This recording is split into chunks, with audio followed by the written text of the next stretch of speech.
बिस्मिल्लाहिर्रहमानिर्रहीम, अस्सलामु अलैकुम, गुड मॉर्निंग, वेलकम टू सुबह सवेरे पाकिस्तान। मैं हूँ हमजा तारिक और मैं हूँ आपके साथ सैयदा इकरा बुखारी। उम्मीद करते हैं आप सब खैरियत से होंगे। आप सब देखने वालों को जुम्मा मुबारक और इस दुआ के साथ दिन का आगाज़ कि आपका दिन खैर बरकत वाला हो।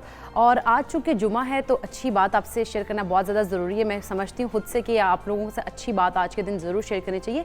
आज के दिन थोड़ा सा रियलाइज़ करें और एनालाइज भी करें अपने आप को कि आप इस टाइम किस जगह पर खड़े हैं। अपने आप को एनालाइज़ करें कि आपकी नीयतें कितनी साफ़ हैं, क्योंकि नीयत का साफ़ होना बहुत ज़रूरी है। अगर आपने दुनिया में भी कामयाबी हासिल करनी है, आखिरत में भी कामयाबी हासिल करनी है, तो उसके लिए नीयत का साफ़ होना बहुत ज़रूरी है। और नबी करीम सल्लल्लाहु अलैहि वसल्लम का भी इरशाद है कि कबूलियत अमाल का दारोमदार जो है वो नीयत पर है।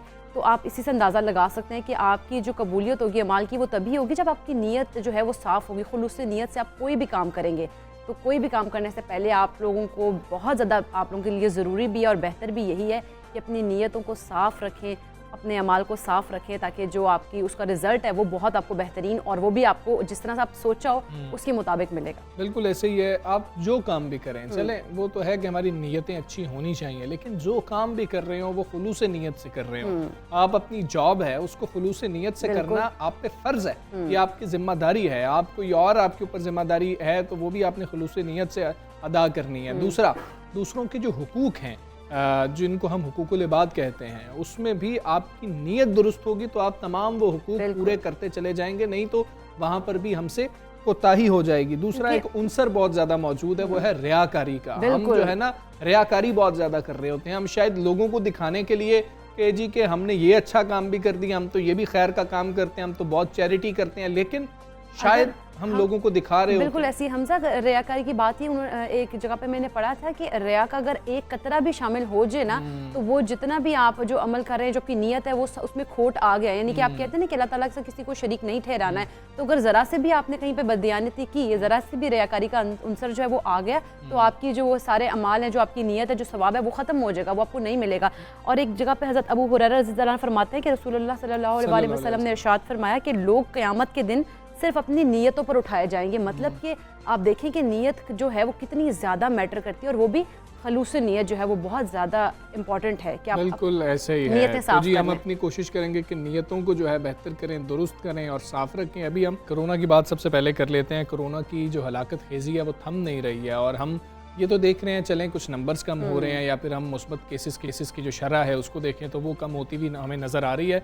लेकिन साथ ही जब हमें ये चीज़ें नज़र आती हैं तो हम बहुत ज़्यादा रिलैक्सड हो जाते हैं और ये हमने 2-3 दिनों के अंदर भी फील किया कि लोग ज़्यादा ही कुछ रिलैक्सड हो गए हैं। मुल्क भर में केसेस और अमवात जो हैं उनका सिलसिला जारी है और पाकिस्तान में कोरोना से मजमूई अमवात 27,000 से तजावुज़ कर गए। अच्छा, अगर हमजा हम स्पेसिफिकली लाहौर की बात करें तो कोरोना वायरस जो है वो काबू में ही नहीं आ रहा और शहर में मुस्बत केसेस की जो शरह है वो एक बार फिर 11% रिकॉर्ड की गई और गुज़श्ता रोज़ जिना अस्पताल में कोरोना टेस्ट की किट्स भी कम पड़ गई थी, जिसकी वजह से मरीजों, डॉक्टर्स और अमले के भी टेस्ट नहीं हो सके थे। अच्छा, लाहौर की बात की, साथ फैसलाबाद में भी अगर देखें मुस्बत केसेस की शरह 11% रिपोर्ट हो रही है। लाहौर की ज़िला इंतज़ामिया ने ताजरों के मुतालबे पर जुमे और हफ्ते को मार्केट्स की बंदिश का जो हुक्मनामा था वह वापस ले लिया, जिसके बाद अब मार्केट्स हफ्ते और इतवार को ही बंद होंगी। आज जुमतुल मुबारक के रोज़ खुली रहेंगी मार्केट्स। और सिंध में कोरोना की पाबंदियां जो हैं जारी हैं, जबकि सिंध हुकूमत ने हेल्थ केयर वर्कर्स को कोरोना की बूस्टर डोज लगाने का फैसला किया। अच्छा, महकमा सेहत सिंध ने इस हवाले से नोटिफिकेशन भी जारी किया और नोटिफिकेशन के मुताबिक कहा गया कि जो हेल्थ वर्कर्स हैं,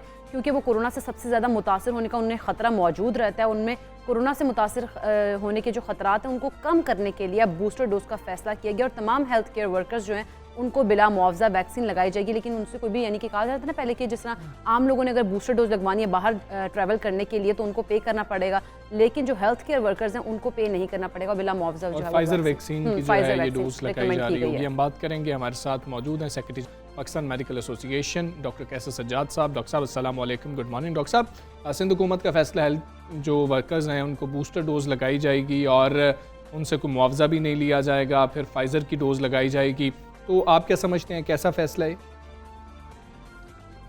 बिस्मिल्लाहिर्रहमानिर्रहीम, बहुत शुक्रिया आपका। मैं समझता हूँ कि सिंध गवर्नमेंट का एक अच्छा फैसला है और उसकी वजह ये है कि हम देख रहे हैं कि पाकिस्तान में डॉक्टरों की अमवात बहुत ज़्यादा हो रही है और ख़ासकर अभी जो चौथे वेव्स में हमने देखा कि बहुत सारे हमारे डॉक्टर्स जो हैं, ख़ासकर जो हमारे ENT के डॉक्टर्स हैं, जो मेरा शोबा है उसमें डॉक्टर्स ज़्यादा इंतकाल कर गए हैं और उसकी वजह ये है कि बहुत करीब से देखते हैं। ईएनटी के लोग हैं और डेंटिस्ट हैं, आई सर्जन है, एनेस्थीसियोलॉजिस्ट हैं। तो ये सारे लोग बहुत ज़्यादा इंतकाल कर गए हैं, सारे शोबे के लोग जो हैं।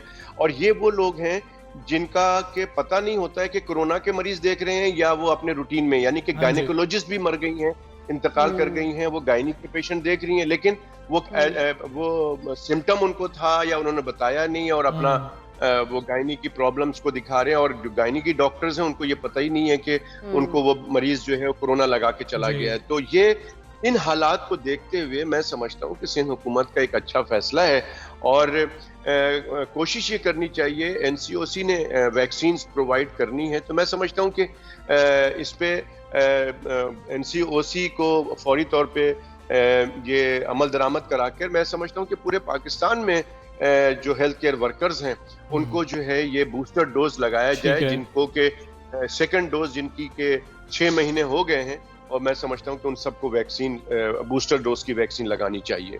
ठीक, अच्छा डॉक्टर साहब, अगर हम लॉन्ग कोविड की बात करें, कुछ ऐसे लोग हैं जिनमें उसके देर पर जो है असरात और अलामात जो है पाई जाती हैं, इस हवाले से बाकी कंट्रीज़ में क्योंकि रिसर्चेज हो रही है, पाकिस्तान में भी हो रही हैं, पाकिस्तान में जो रिसर्चेज हो रही हैं वो किस लेवल पर हो रही हैं, हमें वो बताइएगा। और ये बताइएगा कि जो कंडक्ट की जा रही है रिसर्चेज, उसमें डेटा जो है वो किस तरह से एनालाइज किया जा रहा है?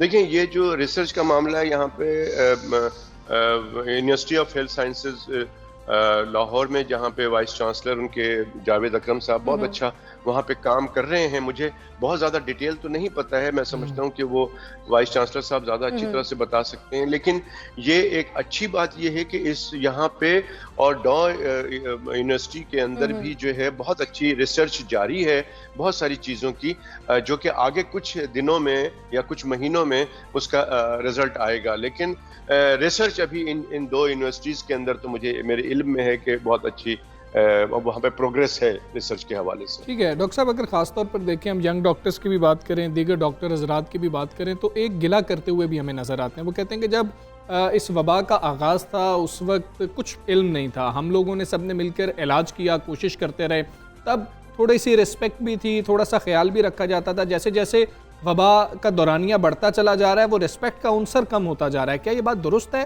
पेशेंट्स की जानिब से भी और गवर्नमेंट के ऊपर भी वो ये बात कर रहे हैं? देखिए, ये बहुत इम्पोर्टेंट सवाल है आपका, और मैं समझता हूँ कि शुरू में ये बात दुरुस्त है कि बिल्कुल तमाम लोगों ने सलूट भी किया, खराज तहसीन पेश किया, फ्रंट लाइन सोल्जर्स भी कहा, सब कुछ कहा, और ये दुरुस्त भी कहा, और लोग इसी तरह से काम करते रहे, इंतकाल होते रहे, बीमार होते रहे, बीमार होके फिर दोबारा अस्पताल में जाके काम करते रहे। लेकिन अनफॉर्चुनेटली ग्रेजुअली हम ये देख रहे हैं, आपकी बात से टोटली एग्री करता हूँ कि ग्रेजुअली वो जो रेस्पेक्ट या वो जो अहमियत देनी चाहिए थी, मैं समझता हूँ कि पाकिस्तान में वो नहीं है। गो के बाहर के मुल्कों में मैं देख रहा हूँ, जो हमारे दोस्त अमेरिका के अंदर हैं, यूके में है, यूरोप और दूसरी जगहों पे है मुल्कों में, उनको डॉक्टर्स को बहुत ज़्यादा वो अप्रिशिएट करते हैं, बहुत ज़्यादा जो है वो उनको सराहते हैं इस काम के लिए। मुझे अफसोस ये है कि अब तक हुकूमत की सतह पे जितने भी डॉक्टर्स इंतकाल कर गए, अब तक पाकिस्तान में 228 डॉक्टर्स जो है वो इंतकाल कर गए हैं, और सबसे ज्यादा 83 डॉक्टर सिंध में इंतकाल कर गए हैं, 78 पंजाब में इंतकाल कर गए हैं। तो लेकिन अब तक गवर्नमेंट की सतह पे उनको खराज तहसीन पेश करने के लिए कोई इक़दाम नहीं किया गया, कोई प्रोग्राम नहीं किया गया, किसी ने उनकी वेलफेयर, उनकी फैमिली के बारे में, उनको वेलफेयर के बारे में नहीं कुछ बताया गया। प्लस हमने डिमांड की थी और हमारी डिमांड मान ली भी गई थी, जब जफर साहब थे जो मुशीर थे वजीर आजम साहब के, उनको बात हो गई थी कि जी शहीद पैकेज का नाम दिया जाएगा और उन फैमिली को शहीद पैकेज दिया जाएगा, उस पर भी अमल दरामद नहीं हुआ। फिर हमें अफसोस ये हुआ कि इस वक्त जो सिविल अवार्ड जो दिया गया हुकूमत की सतह, हुकूमत की तरफ से, उसमें भी जो है हमारे जो शहीद डॉक्टर्स थे या जो डॉक्टर्स अभी जिनको हम गाजी कहेंगे कि वो फील्ड में फ्रंट लाइन सोल्जर का किरदार अदा कर रहे हैं, उनमें से भी किसी को बहुत कुछ लोग हैं जिनको कि दिया गया है, लेकिन मैं समझता हूँ कि एक उनको सराहने के लिए वो इक़दाम किया जाए। दूसरी बात ये कि आवाम से भी मेरी रिक्वेस्ट है, 2-3 बातें बहुत इंपॉर्टेंट है। मैं समझता हूँ, देखें ये डॉक्टर्स जो हैं अपनी फैमिली के लिए बड़े खतरा है। मैं बहुत से डॉक्टर्स को जानता हूँ कि वो भी बीमार हुए और उनकी वजह से उनके वालिद बीमार हुए और वो इंतकाल कर गए। बहुत से डॉक्टर्स जो हैं वो बीमार हुए और अपने मदर को भी बीमार किया और वो भी इंतकाल कर गए, जबकि उनकी उम्रें ऐसी नहीं थी। बहुत सारे डॉक्टर्स ठीक हो गए और फिर काम कर रहे हैं। मैं खुद बहुत अच्छा खासा मुझे प्रॉब्लम हुआ था कोरोना में, लेकिन अल्लाह का शुक्र है कि मैं फिर अभी काम कर रहा हूँ। आगे अल्लाह मालिक है। बिल्कुल ऐसी है डॉक्टर साहब, ये है कि हुकूमती सतह पर भी इनको सराहना चाहिए और आवाम की तरफ से भी बहुत ज़्यादा रिस्पेक्ट की ज़रूरत है। बहुत शुक्रिया डॉक्टर साहब, आप सुबह पाकिस्तान साहब बने, आपने अपनी जो कीमती राय हमें उनसे आगाह भी किया है। और जिस तरह से हम लोग बात करते हैं आवाम को बहुत ज़्यादा रिस्पेक्ट देनी चाहिए, डॉक्टर्स को ख्याल करना चाहिए। और दूसरा जो हम सबसे बड़ी ज्यादती कर रहे हैं, जिस पे खास तौर पे हमें फोकस करना चाहिए, अगर आपको अलामात हैं कोविड की, या फिर इवन ऐसे लोग भी मौजूद हैं जिनको पता है कि कोविड है, घर में कोविड है, फिर डॉक्टर साहब के पास चले जाते हैं, डॉक्टर साहब कुछ बुखार है, डॉक्टर साहब कुछ गला खराब है, पता होने के बावजूद।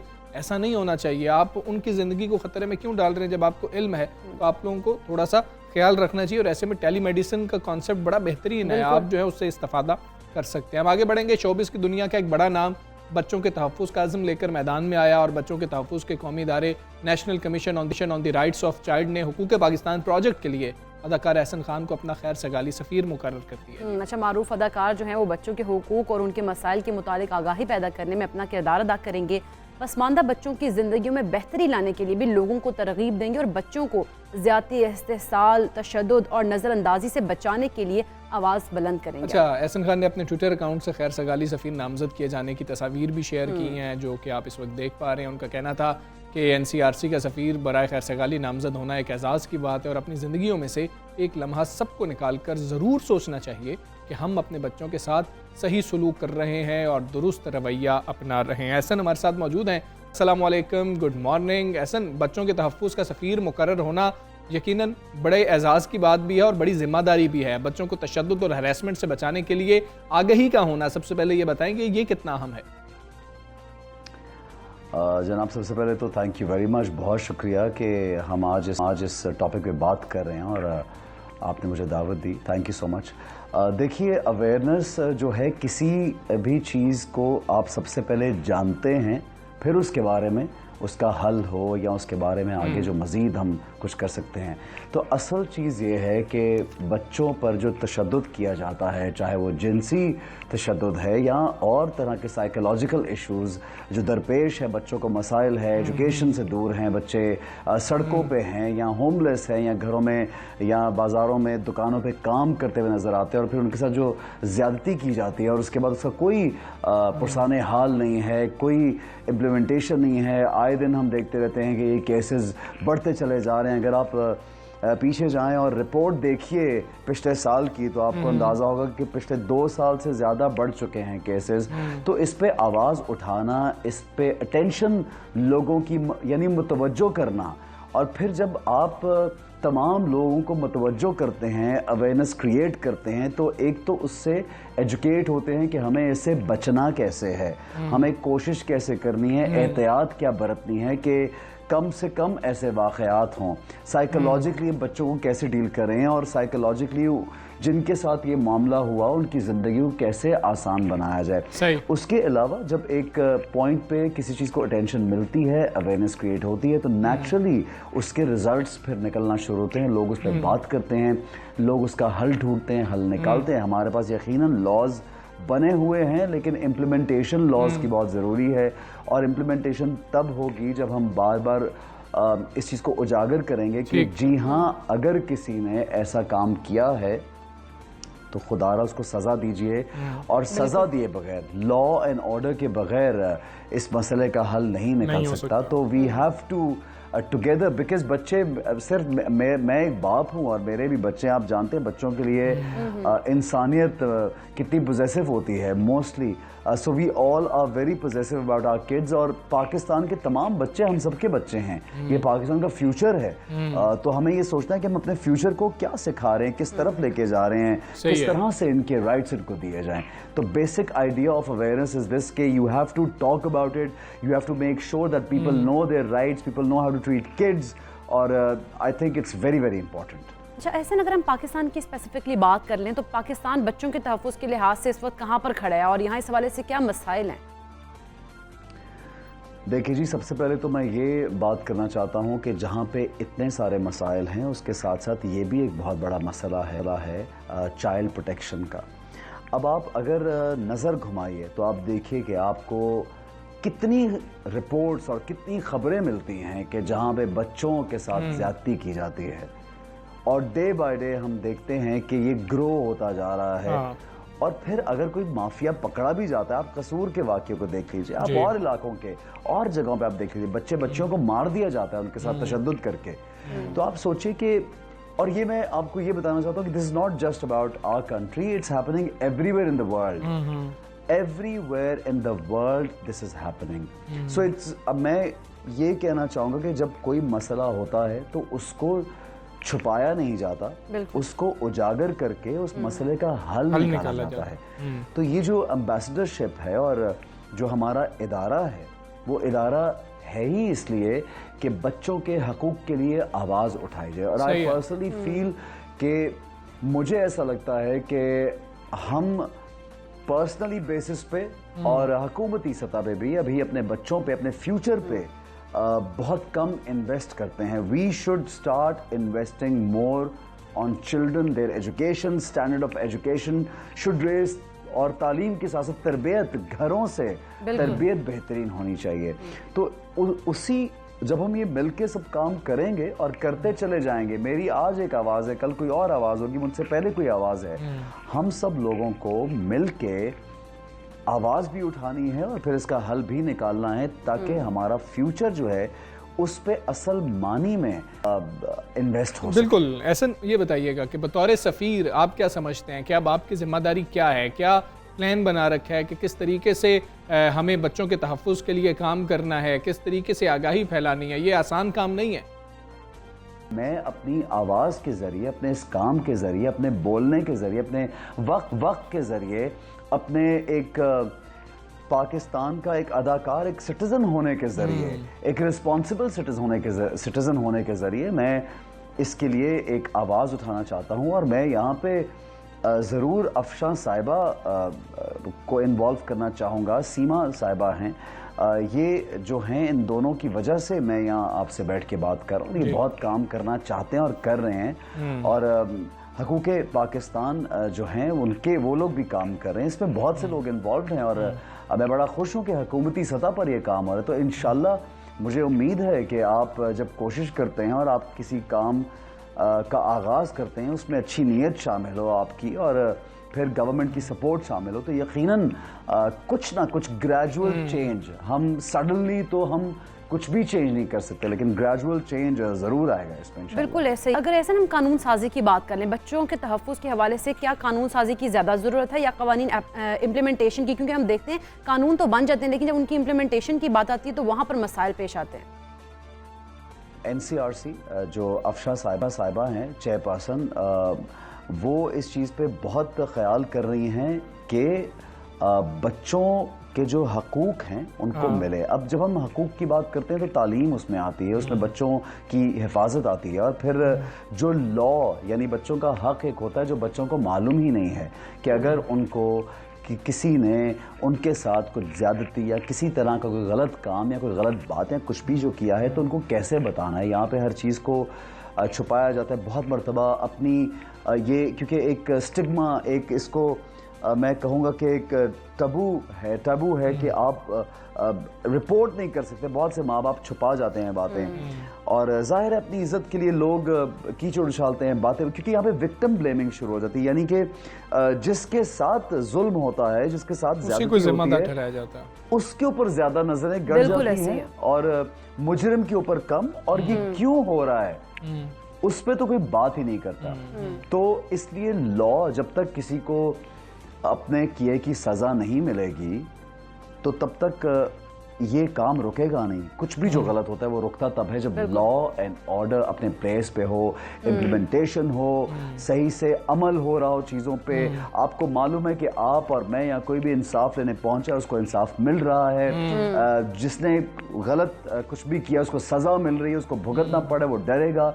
So implementation of laws is of course first priority. It's very very important and that should be done. इसमें तो कोई दूसरी राय ही नहीं है। ऐसे बच्चों के तहफ़्फ़ुज़ के लिए आपके एम्बेसडर मुकर्रर होने को पूरी कौम सराह रही है। ट्विटर के ऊपर आपको मुबारकबाद भी दी जा रही है, आपका शुक्रिया भी अदा किया जा रहा है, आपको जो है नेक तमन्नाएं जो हैं वो भी भेजी जा रही है, उनका इजहार किया जा रहा है। आपके शोबे के लोगों की हम बात कर लें तो वो भी आपकी तारीफ़ कर रहे हैं, आपको सराह रहे हैं।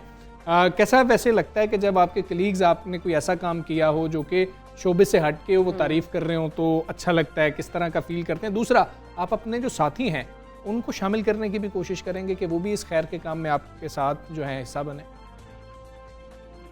मैं यहाँ पे स्पेशली शुक्रिया अदा करना चाहूँगा हुमायूं सईद, मेरे बहुत प्यारे, मैं तो उनको अपना बहुत प्यारा दोस्त समझता हूँ, बहुत हमारे सीनियर ज़बरदस्त हमारे सेलिब्रिटी। फ़हद मुस्तफ़ा दोस्त है मेरा, अदनान सिद्दीकी हमारे सीनियर ज़बरदस्त आर्टिस्ट हैं। तीनों ने मुझे विश भी किया और मेरी इनसे बात हुई और दे वर वेरी हैप्पी बिकॉज़ हम सब लोग मिल के जितने भी आर्टिस्ट कम्युनिटी हम चाहते हैं कि हम किसी ना किसी अच्छे काम में कोई हिस्सा डाल सके अपना। उसके अलावा फैसल सब्जवारी साहब हैं यहाँ पे, मैं उनका शुक्रिया अदा करना चाहूँगा जो सर्विंग सेनेटर हैं। फिर मैं जो हमारे फेडरल मिनिस्टर अली जैदी साहब हैं, मैं उनका शुक्रिया अदा करना चाहूँगा तहे दिल से कि इन दोनों ने भी विश भी किया और मैसेजेस भी भेजे और बात भी हुई मेरी इनसे। और इसके अलावा बहुत से लोगों ने मुझे कॉल करके मेरे इस काम को, इस कॉज को सराहा है। असल मकसद इसका किसी को सराहना नहीं या किसी की तारीफ़ करना नहीं है, हमें देखना ये है, मुझे भी बिकॉज़ आई एम हम्बल्ड। हमेशा मुझे ये लगता है कि अगर मेरे ज़िम्मे कोई छोटा सा भी एक नेकी आई है तो मैं उसको कोशिश करूं कि मैं उसमें हिस्सा बन सकूं उस नेकी में। और बहुत से और हमारे अदाकार, बहुत से स्पोर्ट्स पीपल, बहुत से सोशल वर्कर्स हमारे साथ शामिल हैं। कुछ ना कुछ हर जगह आप देखिए ये सब लोग कुछ ना कुछ अच्छा कर रहे हैं, तो मैं इनका शुक्रिया भी अदा करना चाहूँगा और चाहूँगा कि हर पाकिस्तानी सिटीज़न का फ़र्ज़ है कि वो अपने तौर पर जितना अच्छा अपने इर्द गिर्द हो सके वो ज़रूर करे।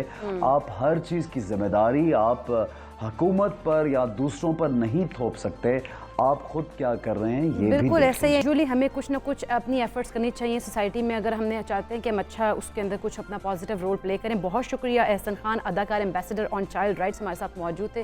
सबसे बड़े पाकिस्तान का आप हिस्सा बने। बिल्कुल ऐसे ही है और बाकी हम सब की जिम्मेदारी है और बड़ा अहम काम है जिसका इन्होंने बीड़ा उठाया और हम सब की जिम्मेदारी है और हम सब ने भी कोशिश करनी है कि अपने तई जो कर सकते हैं वो ज़रूर करें। और बच्चों के हवाले से तो हम सब बहुत ज़्यादा कंसर्न होते हैं, तो फिर उस हवाले से जब उनके लिए काम करने की बारी आती है तो हम इतना पीछे क्यों होते हैं, हमें सोचने की ज़रूरत है। एक ब्रेक लेते हैं, ब्रेक के बाद वापस स्टे विद अस।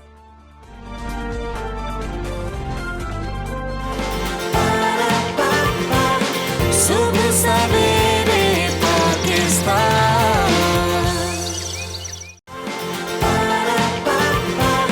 सुबह सवेरे पाकिस्तान।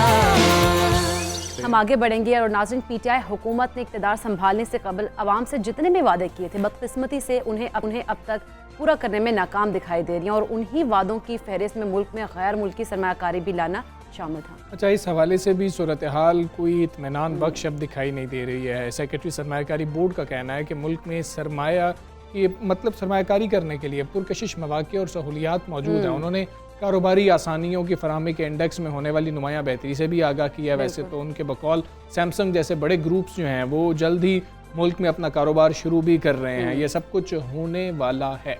अच्छा हमजा, सरमायाकारी की अगर बात करें, बिल्कुल फ्यूचर में होने वाला, लेकिन सरमायाकारी की अगर बात करें, बोर्ड जो है वो गैर मुल्की सरमायाकारों को हर तरह की, उन्होंने कहा कि हम मुमकिन मुआवनत फराहम करने के लिए पुराज़्म भी हैं और हुकूमत के दावे जो है वो अपनी जगह, लेकिन अगर हम ग्राउंड रियलिटीज़ को उन्होंने कहा कि हम देखें तो वो बहुत ज़्यादा ज़रूरी है कि हमें उनको देखना होगा। जो ये बता रहे हैं कि जो महंगाई है वो आसमान को छू रही है, जिससे लोगों के जो चूल्हे हैं वो ठंडे पड़ रहे हैं। डॉलर की बात करें, पेट्रोलियम की मसनूआत की बात कर लें, गुज़िश्ता रोज़ हमने देखा कि उनकी कीमतें जो हैं वो बुलंद तरीन तारीख की सतह पर पहुँच गई हैं। अच्छा, वफाकी वज़ीर इत्तलात फवाद चौधरी साहब ये कहते हैं कि कि मुल्क की 75% आबादी की आमदनी में खातिर खा इजाफा हुआ है। 75% आबादी बड़ी सोचने की बात है कि कहाँ से उन्होंने निकाली है। मेरा ख्याल है कि ये डॉलर्स में देखते हैं कि डॉलर्स की जैसे जैसे कदर बढ़ती चली जाती है उसी को मल्टीप्लाई करते जाते हैं रुपए के साथ, रुपयों में वो पैसे बढ़ जाते हैं। तो शायद इसीलिए कह देते हैं कि 75% जो आबादी है, फॉर्मूला जो हम तुमने बनाया ये भी थोड़ा डिफिकल्ट, ये 75% आबादी की तरह ही नहीं मतलब कि ऐसी है ना कि आपने ये कर लिया होगा कि जी कि अच्छा हम देख लें कि पर कैपिटा इनकम क्या है, एक शख्स कितने पैसे कमा रहा है, उसको डॉलर्स में लेके गए,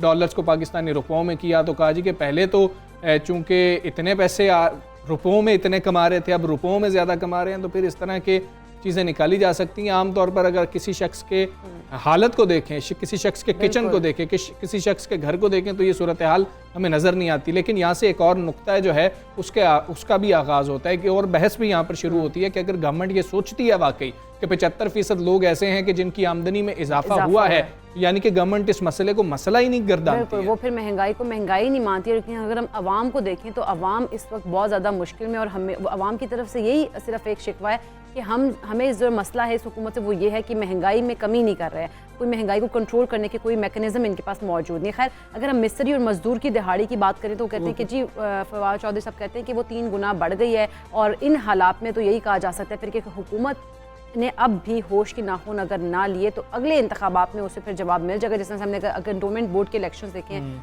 उनमें भी काफ़ी हद तक हम लोगों को नताइज जो है वो थे इस तरह के बंदा कहते हैं कि तौर पे हम पंजाब की सूरत हाल देख लें, अब स्टेट बैंक को इंटरवीन आखिरकार करना ही पड़ा है डॉलर के मामले पे। खैर ये सारे मामले हैं, इन्हीं पर बात करेंगे। इकोनॉमिक काउंसिल के मेंबर हैं आबिद क़य्यूम सुलैरी साहब हमारे साथ मौजूद हैं। सुलैरी साहब अस्सलाम वालेकुम, गुड मॉर्निंग। सुलैरी साहब, अब बड़े एतराज़ात हो रहे हैं पाकिस्तान में इस वक्त मुआशी लिहाज से गैर यकीनी की सूरत हाल है, बहुत ज़्यादा तनकीद हो रही है, डॉलर बेकाबू है, कर्ज लेकर जी ज़खायर बढ़ाए गए ऐसा नज़र आता है। ऐसे में मुआशी बेहतरी के दावे किए जा रहे हैं तो ये फिर कुछ बात समझ में नहीं आ रही। देखिए इस वक्त एक गैर यकीनी सूरत हाल तो है, लेकिन हमें जहन में रखना है कि वो सिर्फ मुआशी गैर यकीनी नहीं है, पॉलिटिकल इकॉनमी एक कंसेप्ट है, और जो जियो पॉलिटिक्स इस वक्त खित्ते की डिस्टर्ब है उसकी वजह से भी गैर यकीनी सूरत हाल है। अफगानिस्तान की सिचुएशन जब तक सेटल नहीं होती और वहाँ पे एक ऐसी हुकूमत नहीं आती जिसको कि तस्लीम किया जाए बैनुल-अक़वामी तौर पे, तब तक ऑब्वियसली पाकिस्तान अफगानिस्तान का हमसाया होने की वजह से एक गैर यकीनी सूरत हाल से गुजरता रहेगा। आज अगर इन्वेस्टर्स जो हैं वो पाकिस्तान का रुख नहीं कर पा रहे हैं, या पाकिस्तान में एकदम से डॉलर्स बाई करने का जो प्रेशर शुरू हुआ है इंपोर्टर्स के अलावा जिनको की ज़रूरत होती है डॉलर की, तो उसकी एक बड़ी वजह जो है वो अफगानिस्तान की सूरत हाल है जो कि इस वक्त एक गैर अनसर्टेनिटी जो है वो क्रिएट कर रही है। जब आप कहते हैं डॉलर की कीमत में इजाफा और रुपए की कीमत में कमी, तो हमें थोड़ा सा ये जहन में रखना है कि पिछले मई 2019 के बाद इस वक्त जो डॉलर की कीमत है वो मार्केट मैकेनिज्म डिटरमिन कर रहा है, और ये ऊपर जाती है और ये कम भी होती है। आपको याद होगा पिछले साल अगस्त में भी ये 168 पे चली गई थी, उसके बाद मई 2021 में ये 152 रुपीज़, कल तक ये बहुत महंगी थी। आज कम से कम उसमें 90 रुपये जो है वो इंटरबैंक रेट में कमी जो है वो नुमाया देखने में आई है। बिल्कुल। अच्छा सुलैरी साहब, अगर हम बात करें वज़ीर-ए-आज़म इमरान खान साहब की, वो तो खुद तस्लीम कर रहे हैं कि पाकिस्तान में बिजली महंगी है, और ऐसे में हम देखते हैं कि पेट्रोल की कीमत में 1 रुपये की तजवीज़ के बरक्स 5 रुपये इजाफा कर दिया गया। ये किस बुनियाद पे किया गया, और क्या आप नहीं समझते कि हुकूमत के पास कोई ठोस प्लान मौजूद है जिससे आवाम को रिलीफ दिया जा सके? देखिए जाहिर पहली चीज़ तो है कि बिजली महंगी है, उसकी वजह यह है कि हम बिजली महंगी पैदा कर रहे हैं। अगर फ्यूल महंगा होगा, आलमी मंडी में फर्नेस ऑयल महंगा है, या आलमी मंडी में जब गैस की कीमतें बढ़ेंगी, इवन कोयले की कीमतें बढ़ेंगी, तो आपकी बिजली महंगी पैदा होगी। तो इसमें तो कोई दो राय नहीं है कि बिजली महंगी है। और फिर IPPs के तहत जो मुआहदात किए गए हैं, जो टैरिफ हैं, वो भी इस वक्त महंगे हैं। जब तक वो रीनिगोशिएट नहीं होते, उस पर कैपेसिटी पेमेंट चार्जेस भी पड़ते हैं, उस पर लाइन लॉसेस भी हैं, उस पर चोरी भी है, उस पर बिल भी प्रॉपर अदा नहीं होते, रिकवरी नहीं कर पाती है हुकूमत। तो ये सारी चीज़ें हैं जो कि बिजली को महंगा कर रही हैं। रही बात पेट्रोलियम प्राइसेस की, तो पेट्रोलियम प्राइसेस में अगर आप देखें जिस तेज़ी से आलमी मंडी में पेट्रोल की कीमतें बढ़ती हैं वही आपको रिफ्लेक्ट होगा। ओगरा ने 1 रुपये की तजवीज़ दी, हुकूमत ने 5 रुपये क्यों बढ़ाया? तो उसकी वजह यह है कि PDL में 2.5 रुपये का इजाफा हुआ है, और इसी तनासब से जो GST है उसमें भी इजाफा हुआ है। जो बजटेड पीडीएल है वो 30 रुपए पर लीटर तक जाएगा अभी पीडीएल। लेकिन जाहिर है अगर आलमी मंडी में तेल की कीमतें बढ़ेंगी तो कोई पागल हुकूमत होगी जो कि 30 रुपए पर लीटर लेवी ले। इस हुकूमत ने उसको अब 2.5 रुपए से 5 रुपए 68 पैसे पे किया है, तकरीबन उसमें 2.5-3 रुपए का इजाफा जो है वो हुआ है और वो आपको रिफ्लेक्ट होता नजर आता है। और पीडीएल जो है वो एक किस्म का कुशन है हुकूमत के पास का, खुदा न खास्ता अगर कल को एकदम से तेल की कीमतें बढ़े तो आप ये भी तो देखें कि ओगरा जब 10 रुपए बढ़ाने का रिकमेंड करता है तो हुकूमत जो है वो 2 रुपए बढ़ाती है, या वज़ीर आज़म वीटो कर देते हैं, बिल्कुल नहीं बढ़ाती। तो ये भी दोनों साइडों पे हमें देखना होगा कि जब ओगरा ने कम की अगर रिकमेंडेशन की और 4 रुपए ज़्यादा बढ़ गया तो हुकूमत कुशन अपने लिए क्रिएट कर रही है कि जब ओगरा 15 दिन के बाद अगर ज़्यादा की रिकमेंड करे कि जी 10 रुपए बढ़ाए तो हुकूमत शायद उस वक्त 2 रुपए बढ़ाएगी या 3 रुपए। ठीक है, यानी कि हुकूमत का दिल करता है रिलीफ दे दें, कभी दिल नहीं कर रहा होता कि रिलीफ दें, तो 1 रुपए की तजवीज़ होती है तो 5 रुपए बढ़ा दिया जाता है। फवाद चौधरी साहब ने कुछ बात की है, उस हवाले से भी आपसे जानना चाहेंगे। गुज़श्ता रोज़ दावा कर रहे थे कि 75% आबादी की आमदनी में खातिर खा इजाफा हुआ है। आप इक्तिसादी जो मुशावरती काउंसिल है उसके रुकन हैं, आपके पास इस हवाले से कोई अदाद शुमार हैं? क्योंकि अवाम की हालत देखें तो ऐसा नहीं लगता कि आमदनी बढ़ी यार, वो भी 75% की बढ़ गई। मेरा ख्याल है कि शायद इसको डाटा से वेरीफाई करना चाहिए। लोगों की पर कैपिटा इनकम जरूर बढ़ी है, आमदनी में इजाफा हुआ है, लेकिन उसी तरह से इनइक्वालिटी भी बढ़ी है। यानी ये कह सकते हैं वो जो पुराना मुहावरा है हिंदी का कि माया को माया मिले कर लंबे हाथ, तुलसी राम गरीब की पूछे ना कोई बात। तो जिसके पास पैसा है उसके पास वाकईतन उसकी इनकम में इजाफा हुआ है। जो टॉप 20% क्वांटाइल में जो पाकिस्तानी है, जो अमीर हैं, रिचेस्ट 20%, उनके पास पाकिस्तान की कोई आधी दौलत है। तो जाहिर है जब वो बढ़ती है तो आधी तो उनके पास चली जाती है। बदकिस्मती से आपका जो लोअर सेगमेंट है, जो 40% निचले हैं, जो कम आमदनी वाले लोग, उनको हिट हुई है, उनकी आमदनी डेफिनेटली हिट हुई है, उनकी कुव्वत खरीद भी मुतासर हुई है। और यही वजह है कि वज़ीर ख़जाना ने आपको पिछले हफ्ते कहा कि टारगेटेड सब्सिडी दी जाएगी इस तबके को। एहसास प्रोग्राम का सर्वे कंप्लीट हो चुका है, लोगों का डाटा आ गया है, अब डाटा ट्रायंगुलेशन जारी है नादरा के साथ, FBR के साथ फिल्टर लगा के, तो आइडेंटिफाई करके जो भी थ्रेशोल्ड हुकूमत रखेगी तो उनको डायरेक्ट कैश सपोर्ट दी जाएगी। शुरू में जो ज़रूरी ग़िज़ाई अजनास हैं जैसे गंदम, खुर्दनी, तेल और चावल, लेकिन इसी तरीके से एक स्टेज पे एनर्जी पे भी टारगेटेड सब्सिडी डायरेक्ट कैश की सूरत में मिलेगी। तो हुकूमत आहिस्ता आहिस्ता टारगेटेड सब्सिडी की तरफ जाने वाली है। तो वो जो है कि 75% अफराद की आमदनी में इजाफा हुआ है। मेरा ख्याल है कि शायद थोड़ा सा इसमें करेक्शन। अच्छा सुलहरी साहब, सरमायाकारों की अगर बात कर लें तो उनका एतमाद बढ़ाने के लिए हुकूमत क्या इक़दाम कर रही है, और मुस्तक़बिल करीब में कहाँ कहाँ बड़ी सरमायाकारी एक्सपेक्टेशंस हैं कि वहाँ पे हो सकती हैं?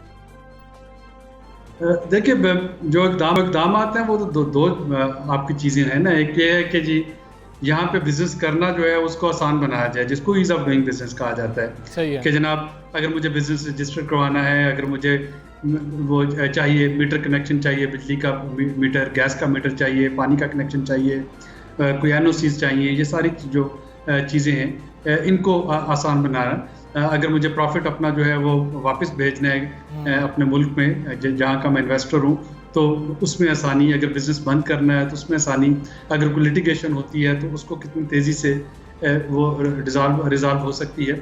तो एक तो इन चीज़ों को बेहतर बनाना, ईज़ ऑफ डूइंग बिजनेस, हुकूमत जब से आई है इस पे काम कर रही है और आप देख रहे हैं कि इसमें बतदरीज ईज़ ऑफ डूइंग बिजनेस में इजाफा हुआ है। दूसरा है कॉस्ट ऑफ डूइंग बिजनेस, इसको बेहतर बनाना कि ये सारी चीज़ें करने की जो लागत है इसको भी कम किया जाए। ये ना हो कि मीटर लगवाने के मुझे पैसे अलहदा से देने पड़ रहे हैं रिश्वत की शक्ल में, NOC के किसी और को देने पड़ रहे हैं। हर जगह पे जो काम है अगर वो बहुत महंगा है, अगर सुर्ख फीते का शिकार है, अगर यहाँ पे इम्पोर्ट ड्यूटियाँ बहुत हैं, अगर बाकी जो लेजिटिमेट चार्जेस हैं जो इलीगल पेमेंट्स के अलावा वो बहुत आई हैं, तो ज़ाहिर है मेरी कॉस्ट ऑफ डूइंग बिजनेस उतनी बढ़ेगी। तो ये दो चीज़ें साइड बाय साइड चलेंगी। सही है आबिद सुलैम साहब, बहुत आपका सुबह सवेरे पाकिस्तान से आप बात कर रहे थे और मुआशी जो हालात हैं उस हवाले से गुफ्तगू कर रहे थे। कुछ मौसम की बात करेंगे, आज मैच होने जा रहा है तो उस हवाले से मौसम जानना बहुत ज़्यादा ज़रूरी है कि कहीं रावलपिंडी में खास तौर पर बारिश तो नहीं होने वाली है। तो सरदार सरफराज साहब डायरेक्टर महकमा मौसमियात है, हमारे साथ मौजूद हैं। सरदार साहब अस्सलाम वालेकुम, गुड मॉर्निंग सर। वैसे तो आपसे मौसम जानते रहते हैं, कल भी आपसे बात हुई थी, लेकिन आज जानना बहुत ज़्यादा है कि मैच में कोई रुकावट तो नहीं आने वाली है? जी वालेकुम अस्सलाम, बहुत शुक्रिया जी। नहीं, कोई ऐसा ख़ास वेदर नहीं है, बस वो बिल्कुल हमारा जो इंडिया के साथ लगता है या कश्मीर के साथ जो बॉर्डर है ना आपका सियालकोट नारोवाल, उस एरिया में कमी हो सकती है। तो बाकी मौसम ठीक रहेगा। 20 तारीख से 20 सितंबर से पहले कोई ऐसी ख़ास बारिश नहीं है कहीं भी। सही। अच्छा सरदार साहब, दूसरे स्पेल के हवाले से बताइएगा। आपने कहा था 1-2 जो दिन है उनके वक्फे के बाद दोबारा जो है सेकंड स्पेल जो है वो भी आएगा, तो वो कब तक अब एक्सपेक्टेड है? जी देखिए, अगर हम नॉर्थ की बात करें ना तो वो मैं बता रहा हूँ आपको कि 20 तारीख से 20 सितंबर से इसकी आफ्टरनून या शाम से फिर चांसेस होंगे अगर कुछ मानसून दाखिल होना शुरू होंगी तो फिर वो स्पेल ऑन एंड ऑफ मेरे ख्याल में 23 तक चलेगा। अच्छा। और साउथ की बात करें सिंध की तो यहाँ 23 से फिर कुछ मानसून का दोबारा रुख इधर से इधर होगा सिंध की तरफ, तो यहाँ 23 और 24 को इम्कान होगा किसी जगह में स्कैटर्ड सी बारिश है, कोई इतनी ज़्यादा हैवी नहीं है जी। ठीक है सरदार साहब, ये बताइएगा कि इसको हम आखिरी स्पेल समझें कि ये मानसून का शायद आखिरी स्पेल होगा या इसके बाद भी कोई स्पेल मुतवक्के है? देखिए मानसून वैसे तो उम्मीद है कि सितंबर के बिल्कुल एंड तक जाएगा और आखिरी नहीं कह सकते, इसलिए कि ये तो मेरे ख्याल में ज़्यादा से ज़्यादा 23 या 24 तक होगा, प्रिवेल करेगा। और उसके बाद फिर एक आध और खासकर नॉर्थ ऑफ पाकिस्तान के लिए हम एक्सपेक्ट कर सकते हैं। अच्छा सरदार साहब, कराची के मौसम के हवाले से भी ज़रा बता दीजिएगा। कराची में पिछले 3-4 दिन से जो शदीद गर्मी पड़ रही थी, आज उसमें कमी आ जाएगी इंशाल्लाह, इसलिए कि जो वो गुजरात वाला लो प्रेशर था वो आगे समंदर की तरफ मूव कर गया, वीक भी हो गया काफ़ी और समंदर की तरफ मूव कर गया। तो अब आज दोपहर से सी ब्रीज बहाल हो जाएगी और फिर वैसे तो डायरेक्शन वाइज तो अभी भी सी की तरफ से विंड की डायरेक्शन है, लेकिन कोई ऐसी खास स्पीड नहीं है, तो हब्स वाला मौसम रहेगा अभी, लेकिन आफ्टरनून में फिर बेहतर हो जाएगा और टेम्परेचर अब 36-37 इस रेंज में आज रहेगा और आने वाले कल और उसके बाद तो फिर और नीचे आएगा, 34-35 की रेंज में रहना चाहिए। ठीक है, गर्मी का कुछ जोर टूटेगा कराची में। बहुत शुक्रिया आपका सरदार सरफराज साहब, पाकिस्तान से आप बात कर रहे थे। और मैच के दौरान बारिश के इम्कानात मौजूद नहीं है, तो अच्छा मैच हो सकता है। हम एक ब्रेक लेंगे, ब्रेक के बाद वापस आते हैं। Stay with us. सुबह सवेरे पाकिस्तान, सुबह सवेरे पाकिस्तान। साइल के अंबार में घिरे कराची वालों के लिए आखिरकार एक अच्छी खबर आई है और ग्रीन लाइन बस मंसूबे की 44 बसों की पहली खेप चीन से कराची पोर्ट कल पहुंच जाएगी। बिल्कुल, और पहले मरहले में ग्रीन लाइन बस सुरजानी से नुमाइश तक चलाई जाएगी। बसेस मुकम्मल तौर पर उनकी अगर फैसिलिटीज़ की बात करें तो एयर कंडीशन होंगी, जिनमें से कहा जा रहा है कि जिनमें 200 से 250 अफराद के बैठने की गुंजाइश भी होगी और बस में जो खवातीन और माजूर अफराद हैं उनके लिए नशिस्तें मुख्तस हो जाएंगी। और मनसूबे के पहले मरहले की बहाली के लिए 80 बसें मुख्तस की गई हैं। ग्रीन लाइन मनसूबा 2016 में उस वक्त शुरू हुआ, फिर डिले होता चला गया, 1 साल में मुकम्मल होना था। गुज़श्ता दिनों गवर्नर सिंध ने अक्टूबर में ग्रीन लाइन मनसूबे के इफ्तिताह का दावा किया था। उनका कहना था कि वज़ीर आज़म खुद कराची आकर ग्रीन लाइन मंसूबे का इफ्तिताह करेंगे। अच्छा हमजा, कराची में अगर बात करें पब्लिक ट्रांसपोर्ट की तो हमेशा से हमने देखा है कि शहरियों के लिए एक बहुत बड़ा मसला रही है। इस वक्त यहाँ का अगर ट्रांसपोर्ट निज़ाम देखें तो दुनिया के बदतरीन ट्रांसपोर्ट निज़ाम में शुमार होता है। पाकिस्तान की अगर बात करें तो सबसे बड़े शहर में कराची में जिस तरह कह लें कि जो सड़कें हैं, जो रोड स्ट्रक्चर है वो बिल्कुल भी ठीक नहीं है। सड़कें हम देखते हैं कि टूट फूट का शिकार है। अच्छा, मैस ट्रांजिट के सरकारी मंसूबे शुरू तो किए गए लेकिन आज तक कोई मंसूबा हमें मुकम्मल होता नजर नहीं आया। दावे होते रहे, वफाकी हुकूमत ये कहती रही खा कोई भी हो कि हम कुछ करने जा रहे हैं। अब कराची वालों के लिए खुशखबरी है लेकिन हमें ऐसा होता हुआ नजर नहीं आया। अब कुछ उम्मीद की किरण जागी। या बात कर लेंगे साबिक एडमिनिस्ट्रेटर कराची फ़हीमुज़्ज़मानी साहब हमारे साथ मौजूद हैं। सदीकी साहब अस्सलाम वालेकुम, good morning sir. Sir, Karachi में ग्रीन लाइन बस मंसूबे की 44 बसों की पहली खेप तो पहुंच रही है। अब ये बता दीजिएगा कि क्या उम्मीद रखें अभी भी कराची वाले, या अभी भी ज़रा थोड़ा सा जो है इंतज़ार ही कर लें, कुछ भी हो सकता है? सबसे पहले प्रोग्राम में शामिल करने का दोनों हज़रात का शुक्रिया। एक कहावत है फ्रेंच की कि जी। सिपाही को वाटरलू में बहुत सारे तीर लगे हुए थे, तो उसका साथी एक एक करके वो तीर निकाल रहा था। तो उसने पूछा व्हेन डज इट हर्ट, क्योंकि वो जो जिसके तीर लगे हुए थे वो करा रहा था। तो उसने कहा ओनली व्हेन आई लाफ, यानी कि जब मुझे उस वक्त तकलीफ होती है जब मैं हंसता हूँ। 1998 में कराची की जो आबादी थी वो तकरीबन 1 करोड़ थी। उस वक्त 22,000 बसें थी। आज 2.5-3 करोड़ की आबादी है और कराची में इस वक्त जो रजिस्टर्ड बसेस हैं वो उनकी तादाद 6,000 रह गई।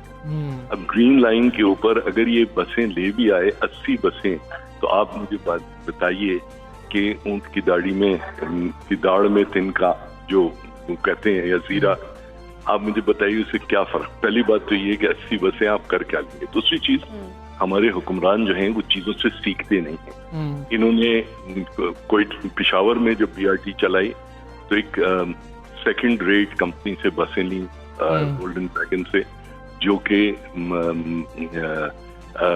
आपने अगर देखा हो खबरों में भी रहा कि आज फलानी जगह पे आग लग गई, फलानी जगह वारा।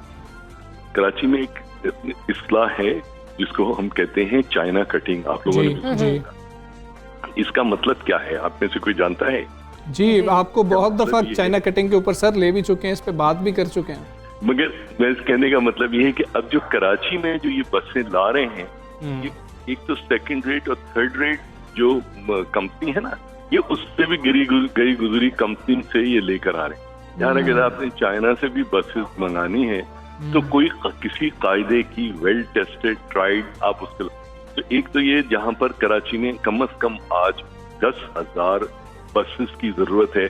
हमारे हुक्मरान green line, blue line, red line, orange line की ढूंढिया पीटते रहते हैं। 80 बसें अगर आ भी गई तो आप मुझे बताइए उससे इस शहर पे फर्क क्या पड़ेगा। ठीक है सिद्दीकी साहब, चलें कुछ तो आ रहा है, उसको भी एंजॉय ना करें कि चले हमें कुछ तो मिल रहा है। अब आप कह रहे हैं कि जो कुछ का मजा भी ना लें, हम ज्यादा का रोना रोते रहे, थोड़ा सा ग्लास भरा हुआ देख लेते हैं, जो ज्यादा खाली है हम उसको फिलहाल छोड़ सकते हैं। नहीं, ये बात नहीं है। अच्छा, जिस तरह से अवामुन नास को, जैसे वो बंदर को डुगडुगी पे नचाते हैं ना हमारे हुक्मरान, आप green line, blue line, red line, orange line की जगह बसें चलाओ भाई। आप देखो इसको पूरी एलिवेटेड है, और जहां पर कराची सर्कुलर रेलवे का ट्रैक चल रहा है वहां पर रेल ओवर ब्रिज मौजूद था, उसको तोड़ के बराबर कर ताकि KCR कभी ना चल सके। तो मेरे नहीं समझ में आता, मैं जब देखता हूँ ना, जो मैंने जो आपको पहले मिसाल दी थी कि when does it hurt when I laugh, जो अकल के अंधे हुक्मरान हैं, चाहे वफाक की सतह पे हो चाहे सूबाई सतह पे हो। अच्छा, कि हम क्या है, 2002 में K4 का मंसूबा शुरू हुआ था, आज तक एक बूंद पानी नहीं आई। हम लोग यही बहस करते रहते हैं कि जी K4 अब आ जाएगा, नहीं आएगा। तो कोई पूछो तो भाई 20 साल लग गए, आज तक क्यों नहीं पानी आया?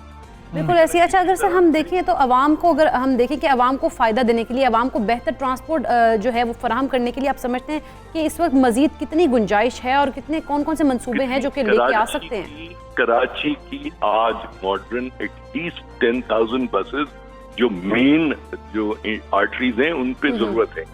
और ये जितनी आज बसें और चिंचियां कराची में चल रही हैं और रिक्शा चल रही हैं, उनको एज अ फीडर यूज करें तो आप कराची का ट्रांसपोर्ट का मसला किसी हद तक हल कर सकते हैं। प्रेफरेबली ये बसेस इलेक्ट्रिक होनी चाहिए, क्योंकि कराची में पोल्यूशन का लेवल बहुत ज्यादा है, ठीक है ना।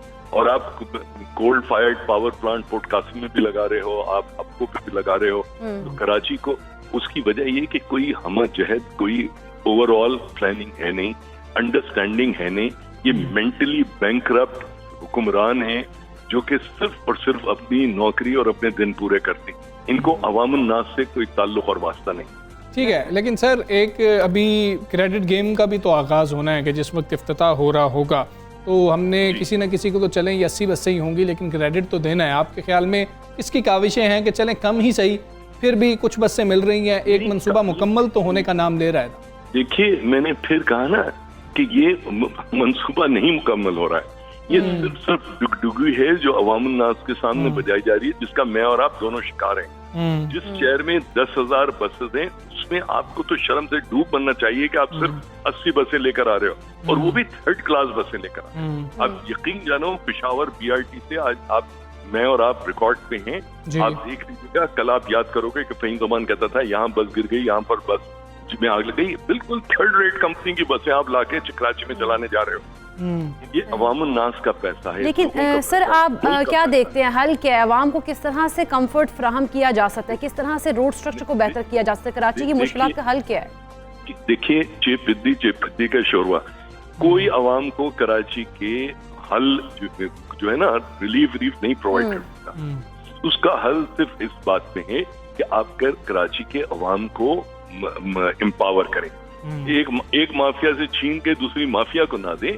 कराची की ग्रेटर मेट्रोपॉलिटन कॉर्पोरेशन बनाइए, वो प्लान करे, वो रिसोर्सेज जनरेट करे, वो हर चीजों को टेस्ट एंड ट्राई करे। कल उनकी गर्दन के ऊपर होकर कराची में कोई चीज खराब। और ये जो है ना हुक्मरान कि ये वो देते रहते हैं टुकड़े अवाम के सामने, जमहूरियत की बात करते हैं, मगर ये जमहूर और जमहूरियत पे यकीन नहीं रखते। आप ये मार्क माय बस, ये 80 बसें आएंगी, ये 80 बसें चलेंगी, इनमें से ये खराब होंगी, फड्डे होंगे, ये होगा फलाना।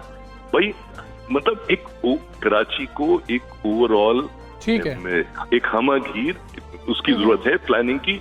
ये टिट्स एंड बिट्स में कुछ ये कोई मायने नहीं रखती। अगर आप बिल्कुल यकीनन प्लानिंग की जरूरत है, प्लानिंग के बगैर तो ये जो मसाइल हैं कराची के वो हल नहीं हो सकते। बहुत शुक्रिया फ़हीम सिद्दीकी साहब, पाकिस्तान का आप हिस्सा बने। और हम देखें तो अगर अब 80 बसेस तो आ रही हैं, आवाम को खुशी जो है वो मनानी चाहिए या फिर मसाइल ज़्यादा हैं, लेकिन चलें कुछ हल तो होते हुए हमें नज़र आ रहे हैं। अगर ये आवाम को इसका फ़ायदा होता है, इस तरह के बहुत से मंसूबों की कराची को ज़रूरत है, लेकिन कराची को तो कुछ भी नहीं मिला है। कभी हम देख रहे होते हैं बुरे हालात हैं, जिस तरह से रोड स्ट्रक्चर की बात की, इंफ्रास्ट्रक्चर की बात की, करें हमजा के क्वालिटी जो है उनकी, उसके पे भी बात हो रही है। अब देखने जब वो आएंगी, जब वो जिस तरह से हम देखेंगे कि प्रैक्टिकली हम देखेंगे वो रोड्स पे में चलती नजर आएंगी जिस तरह से, तो वो किस तरह से काम करेगा। अच्छा, शहर कायद का क्योंकि जिक्र हो रहा है तो होनहार तलबा का भी जिक्र कर लेते हैं, जिन्होंने एक बेहतरीन कारनामा जो है ना वो सर अंजाम दिया। निजी इंस्टीट्यूट के बैचलर ऑफ इलेक्ट्रिकल के तलबा ने छोटी कार को कम लाबर की कार में तब्दील कर दिया। अच्छा वाह भाई, इस हवाले से किरण ने रिपोर्ट तैयार की है, तो हम वो रिपोर्ट आपको दिखाते हैं। इंसानी जिंदगियों को बचाना है, दुनिया को आलूदगी से पाक बनाना है। इस सोच को लेकर कराची के निजी इंस्टीट्यूट के तलबा ने बड़ा कारनामा कर दिखाया। कम वसाइल में ईंधन से चलने वाली छोटी गाड़ी को माहौल दोस्त बरकी कार में तब्दील कर दिया। कराची के होनहार तालिब इल्मों को ये प्रोजेक्ट मुकम्मल करने में 6 माह का अरसा लगा। 92 न्यूज को बताया ये गाड़ी 5 घंटे की चार्जिंग में 80 किलोमीटर तक का सफर कर सकती है।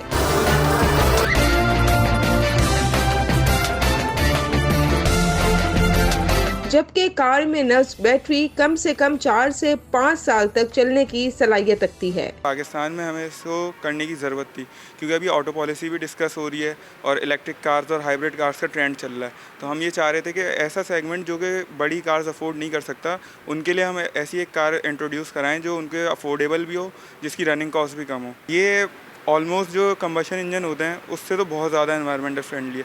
इसमें से ना आवाज़ आती है, ना धुआं है, कुछ भी नहीं है। बस इस पर जैसे जिस कंडीशन में ये खड़ी हुई है अभी, ये स्टार्ट कंडीशन है, ना इसमें नॉइस पॉल्यूशन है ना एयर पॉल्यूशन है। अभी स्मॉल सेगमेंट्स की कार को हमने टारगेट किया है, उसमें हम इजीली अपनी किट ये इंस्टॉल कर सकते हैं। इसमें हमने बेसिकली 3 किलोवाट की BLDC मोटर यूज़ करी है। उसके बाद जो हमने बैटरी पैक यूज़ किया है हमने, वो जो 7 किलोवाट का बैटरी पैक है। और अभी इजीली चार्जर अवेलेबल नहीं है पेट्रोल पंप्स के ऊपर, तो हमारी गाड़ी के अंदर ही चार्जर है। सिंपल आप 220 वोल्ट से अपनी गाड़ी चार्ज कर सकते हैं। और इसकी फुल चार्जिंग जो टाइम है वो 4 to 5 आवर्स इसकी चार्जिंग टाइम है। और उसके बाद जो डिस्टेंस कवर कर सकती है वो 80 किलोमीटर का डिस्टेंस कवर कर सकती है। जो 1000 रुपये का पेट्रोल अगर गाड़ी ले रही होती है नॉर्मल कार, तो हमारा ये 100 रुपये में हमें इलेक्ट्रिसिटी पड़ेगी। प्रोजेक्ट के सुपरवाइजर प्रोफेसर डॉक्टर आबिद करीम का कहना है कि तालिब इल्मों ने इस प्रोजेक्ट पर बहुत मेहनत की है और ये यकीनी पाकिस्तान की इलेक्ट्रिक गाड़ियों की मार्केट में एक इनकलाबी कदम साबित होगा। 2030 के बाद तो IC इंजन बंद हो जाएंगे, तो हम क्या करेंगे, फिर इलेक्ट्रिक गाड़ी पे आना पड़ेगा। तो इलेक्ट्रिक गाड़ी फ्यूचर है हमारा, उसमें आना पड़ेगा। एज सुन एज आ जाए हमारे लिए अच्छा रहेगा। तालिब इल्मों का कहना था कि आम लोगों के पास नई इलेक्ट्रिक कार खरीदने की इस्तिताअत नहीं होती। ऐसे लोगों की मुश्किलात देखते हुए ये ख्याल उनके जहन में आया। कैमरामैन शाहिद मलिक के साथ किरण खान, 92 न्यूज़, कराची।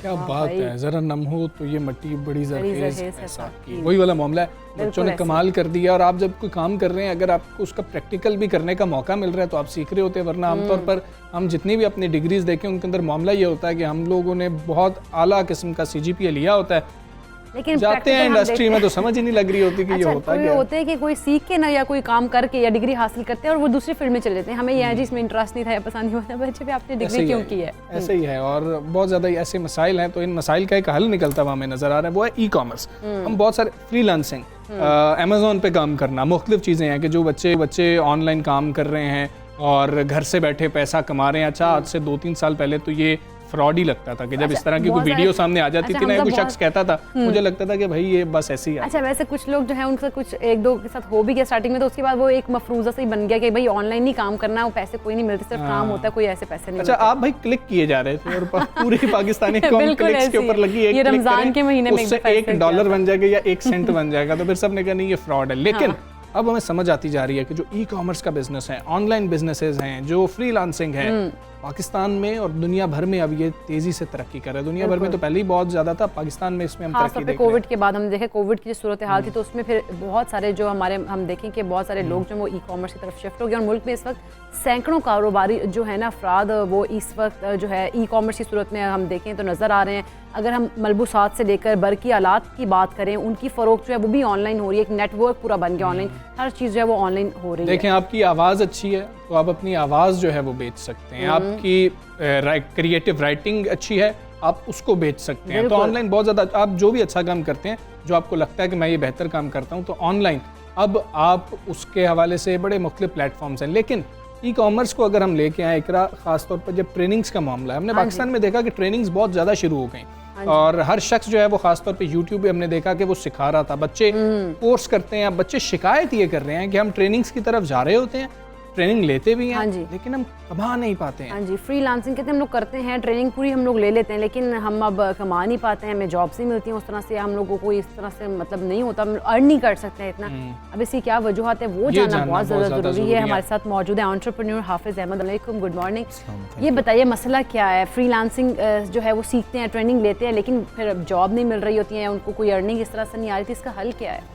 इसमें पहली चीज़ ये है कि बच्चे ये समझते हैं कि हम 2 वीडियोस देखेंगे यूट्यूब की और उसके बाद हम $1000 कमाना शुरू कर देंगे। तो ऐसा नहीं होता। ये कन्फ्यूजन सिर्फ उन लोगों को है जो बस यूट्यूब देख लेते हैं, थोड़ी सी वीडियोस देखी और उसके बाद वो कमाने की तरफ चले जाते हैं।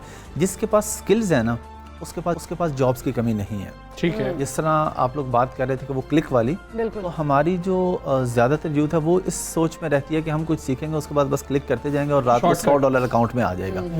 अगर हम अमेज़ॉन की बात करते हैं, अगर आपके पास प्रोडक्ट हंटिंग की स्किल्स हैं, सिर्फ वीडियोस नहीं देखी, आपने प्रैक्टिकल एक्सपीरियंस लिया हुआ है, हैंड्स ऑन लिया हुआ है, आपने किसी के पास सीखा हुआ है, किसी के साथ काम किया हुआ है, तो वो स्किल्स आपको कभी भी मार नहीं देती हैं, उससे आप हर सूरत पैसे कमाते हैं। लेकिन हाफिज़ साहब, आप लोग ही कहते हैं, आपसे पहले भी बात होती रही, दीगर जो एक्सपर्ट्स हैं उनसे बात होती है, पाकिस्तान में आप लोग बहुत बड़े लेवल पे काम कर रहे हैं, ट्रेनिंग्स भी आप लोग दे रहे हैं, आप लोग कहते हैं बहुत आसान है।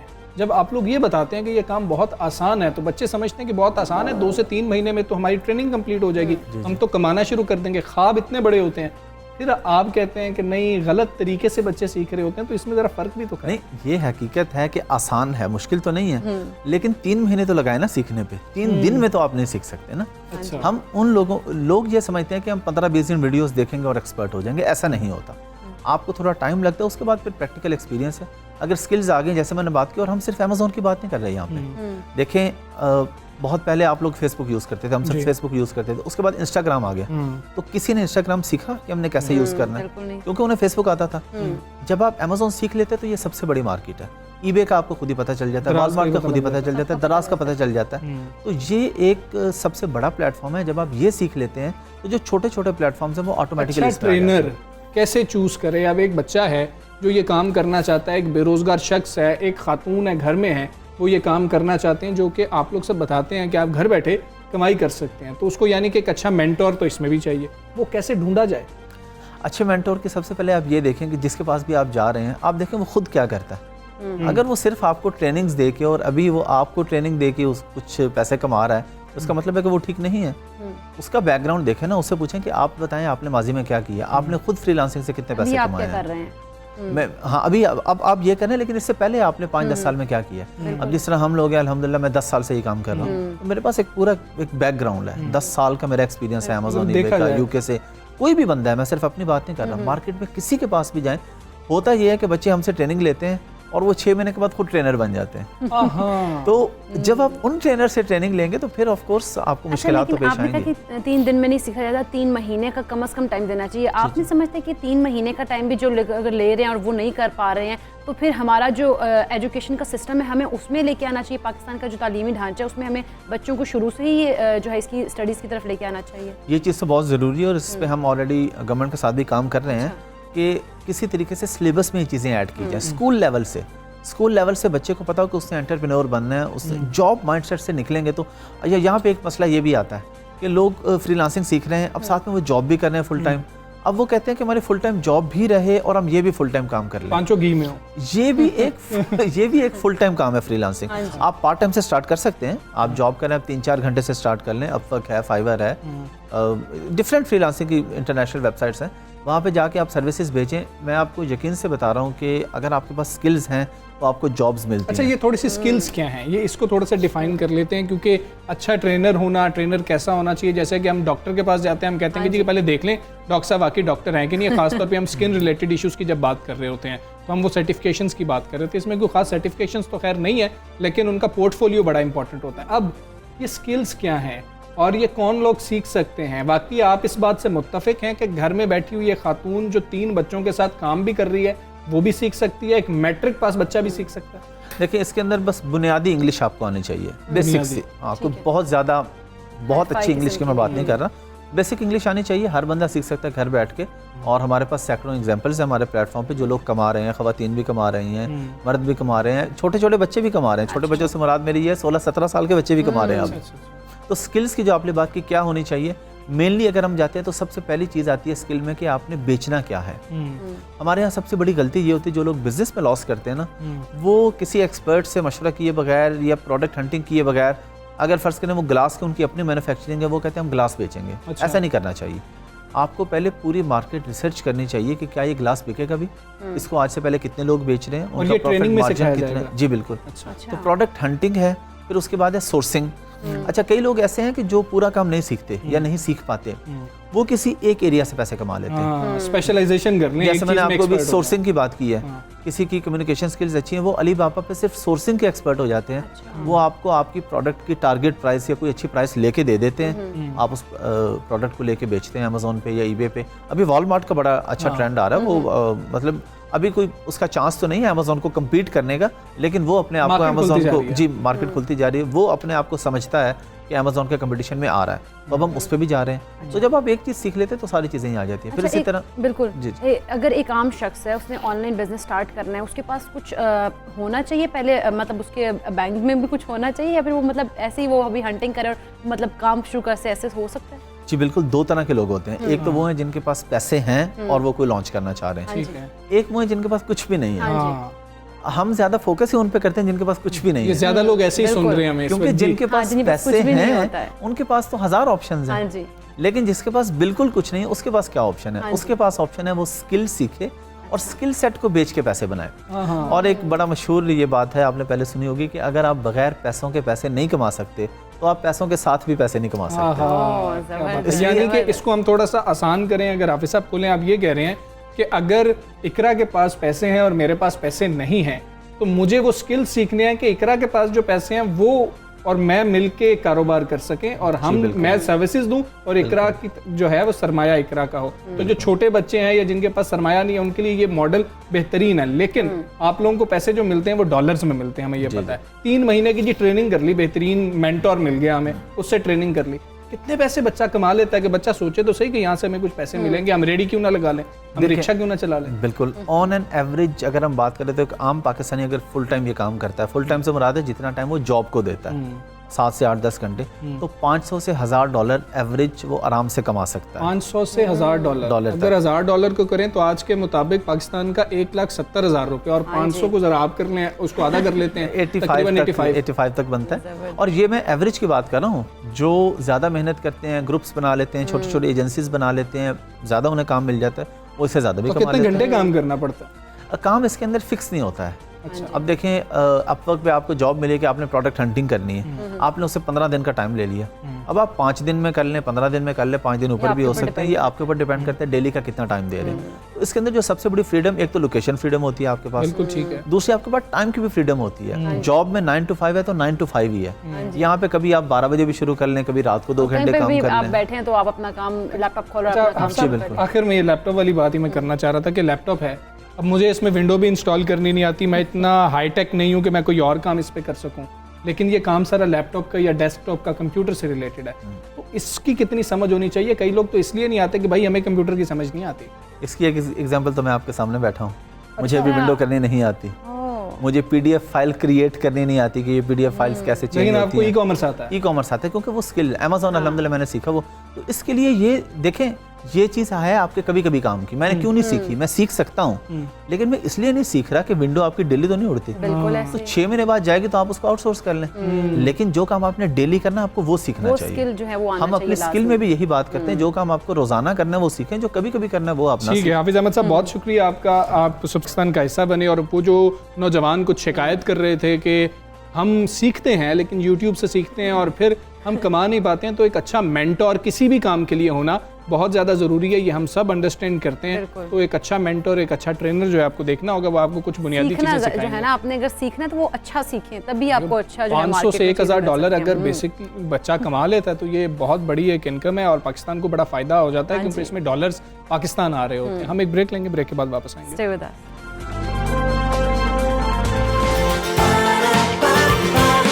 सुबह सवेरे पाकिस्तान, सुबह सवेरे पाकिस्तान।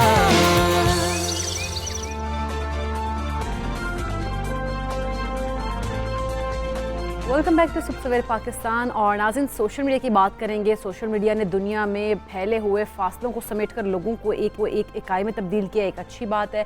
सोशल मीडिया की फ़वाइद से कोई भी इनकार नहीं करता, लेकिन इसके तारीख पहलुओं को भी नज़रअंदाज नहीं किया जा सकता। बिल्कुल, इसका बेजा इस्तेमाल नौजवानों को अफसरदा और तन्हाई का शिकार बना रहा है। इसका अंदाज़ा इस बात से भी लगाया जा सकता है कि इंस्टाग्राम की मालिक कंपनी फेसबुक ने यह एतराफ़ कर लिया है कि उनकी ऐप नौउम्र लड़कियों के दिमाग पर मनफी असरात मुरतब कर रही है, क्योंकि इसमें जिस्मानी खद्दोखाल और चेहरे पर जोर दिया जाता है। बिल्कुल, और एक तहकीक के मुताबिक फ़ोटो शेयरिंग ऐप नो उम्र और कम सिन लड़कियों पर जहरीले असरात मुरतब कर रही है। और ये सवाल यहाँ पर ये होता है कि क्या सोशल मीडिया नौजवानों को ज़्यादा परेशान और अफसरदा करता है? क्या सोशल मीडिया एक ऐसा मैदान बन गया है जहाँ मुकाबले की ना ख़त्म होने वाली दौड़ जो है वो शुरू हो गई है?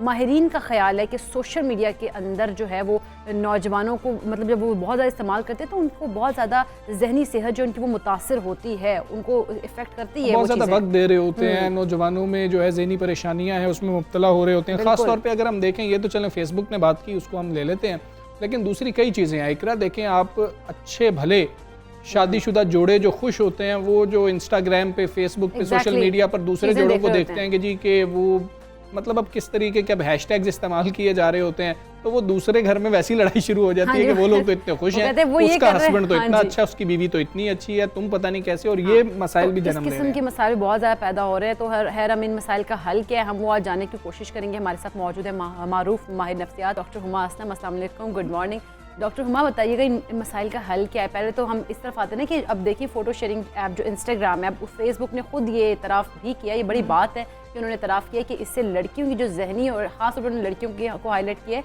कि उनकी जहनी और जिस्मानी जो सेहत है उस पर असरात मुरतब हो रहे हैं इससे। इंटरनेट एडिक्शन डिसऑर्डर एक डिसऑर्डर है बेसिकली, और ये हमारे कोर्स का हिस्सा है। इसमें बेसिकली इंटरनेट को अब डिजिटल ड्रग कहा जाता है, और ये हमारे ब्रेन में उसी तरह केमिकल्स रिलीज़ करती है, ये डोपामीन रिलीज़ करती है, और डोपामीन का ताल्लुक हमें प्लेयर से या हमें खुशी देने से है। तो जब आप इंटरनेट का बेजा इस्तेमाल करते हैं, जब आप कोई पोस्ट लगाते हैं, आपको लाइक्स मिलते हैं, आपको कमेंट्स मिलते हैं, तो आपको एक खुशी मिलती है, और उस खुशी को हासिल करने के लिए आप बार बार वो काम करते हैं। तो इस तरह आप इंटरनेट एडिक्शन की तरफ चले जाते हैं। तो वो सही बात है। इंटरनेट एडिक्शन की अगर बात की जाए तो लड़कियों में ज़्यादा अपनी सेल्फीज़ लेके या अपनी पिक्चर्स लेके शेयर करने की एडिक्शन है। लड़कों में इंटरनेट गेमिंग एडिक्शन ज़्यादा है। वो ऑनलाइन गेम्स खेलते हैं, उससे उनको एक प्लेयर मिलता है, जीत जाते हैं, वो बार बार फिर उस गेम्स को खेलते हैं। जैसे पबजी एक कॉमन गेम है जो हमारे यहाँ काफ़ी एक मकबूल गेम है, उसको बैन भी किया जाता है लेकिन फिर खोल दिया जाता है। तो ये एक डिजिटल ड्रग है जो ब्रेन को उसी तरह इफेक्ट करती है जिस तरह ड्रग्स इफेक्ट करती हैं, और इसकी एडिक्शन एक कॉमन चीज़ बनती जा रही है हमारे माशरे में। ठीक है, तो डॉक्टर साहब मसला ये है कि हम आज के दौर में अगर देखें, हम कहें जी कि मसले का हल ये है कि ऐप बंद कर दो, हमारे पास एक ही हल होता है, ये बंद कर दो, वो बंद कर दो, लेकिन एक फोटो शेयरिंग ऐप है, इसको बंद करेंगे दूसरी आ जाएगी।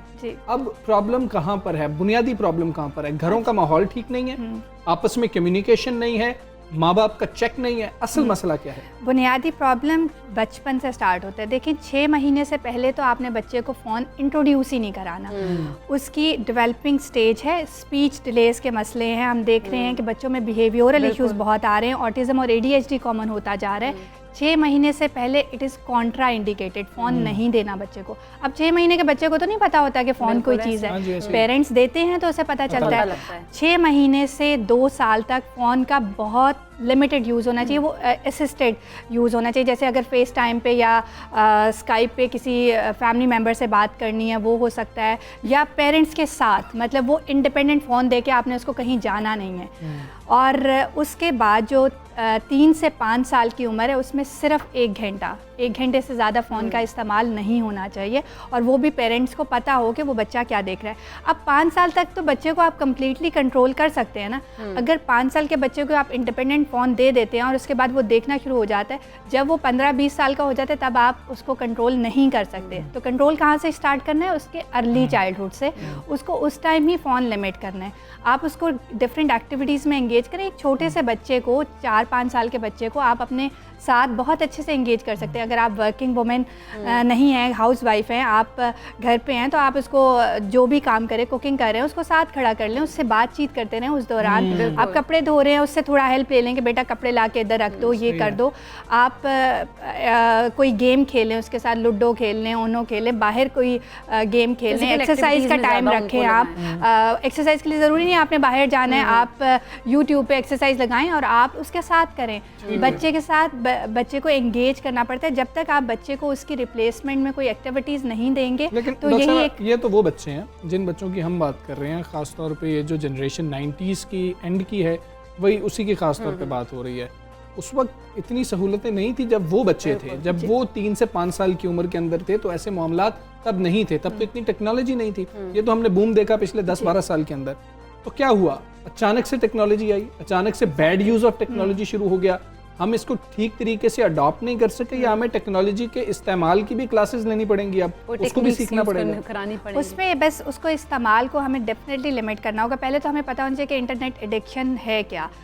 जब भी इसका बहुत ज़्यादा इस्तेमाल हो जाता है, इतना इस्तेमाल कि आप घर वालों से मिलना छोड़ दिया है, आप अलग बैठे हुए हैं और हर टाइम आपके पास अपना फ़ोन या अपने गैजेट्स हैं, आप हर टाइम प्री ऑक्यूपाइड रहते हैं कि आपने कोई चीज़ मिस ना कर दी हो, आपने कोई इंपॉर्टेंट लाइक या कमेंट मिस ना कर दी हो, हर टाइम आपके जहन में यही चल रहा है। और आप बाकी एक्टिविटीज़ में आपका कोई इंटरेस्ट नहीं रहता, आपका पढ़ाई में आपका डिक्लाइन आना शुरू हो गया, आपके रोज़मर्रा के कामकाज में डिक्लाइन आना शुरू हो गया, तो आप इंटरनेट एडिक्शन की तरफ जा रहे हैं। वहाँ पे आपके घर वालों को इंटरवीन करने की ज़रूरत है। जैसे मैंने कहा कि ये डिजिटल ड्रग है, तो यहाँ पे डिजिटल डिटॉक्सिफिकेशन होती है। जैसे ड्रग्स के मामले में डिटॉक्सीफाई करते हैं, उसके सिस्टम से ड्रग्स को निकाला जाता है, तो यहाँ पे भी एटलीस्ट 4 to 6 वीक्स उसका स्क्रीन टाइम बिल्कुल बंद करना है, क्योंकि हमने डिटॉक्सीफाई करना है उसको। फिर उसको नॉर्मल बेस लाइन पे लेके आना है, क्योंकि पहले वो 10-10, 12-12 घंटे यूज़ कर रहा है। तो हमने डिटॉक्सिफिकेशन के अमल में पहले उसका यूजेज बिल्कुल बंद करना है और फिर उसको नॉर्मल यूज़ की तरफ लेके आना है।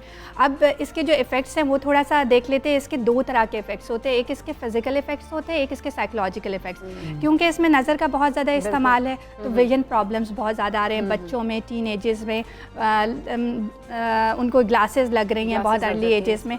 फिर एक पोस्चर बना होता है, आप इस तरह बैठे हुए हैं, हर टाइम गैजेट्स यूज़ करें, तो नेक पेन, बैक पेन।